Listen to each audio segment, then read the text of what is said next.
Hello and good day, everyone. We're here in Valencia Enclave in Barangay Navarro, General Trias, Cavite. So we're here po to give you a preview of the actual unit na ito turn over po namin in Valencia East. So yan po ang ating newest project. Ang Valencia East po ay located beside Peninsula Homes along Pag-asa Street, Barangay Navarro, General Trias, Cavite.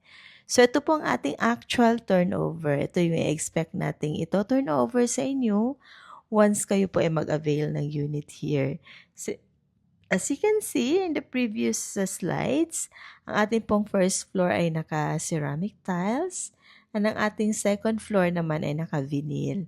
So sa second floor, nandito po ang ating 3 bedrooms na meron ng cabinet each and meron tayong common CR na complete na rin. Naka-tiles, may shower, kompleto na rin po yun.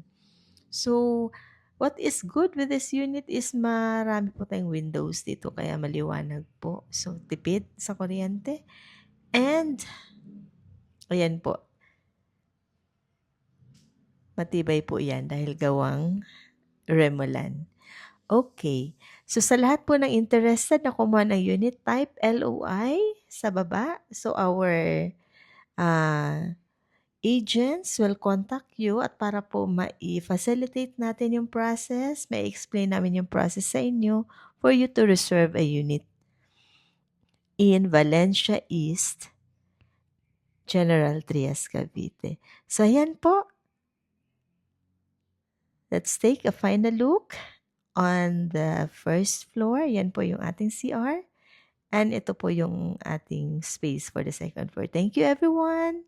Good day.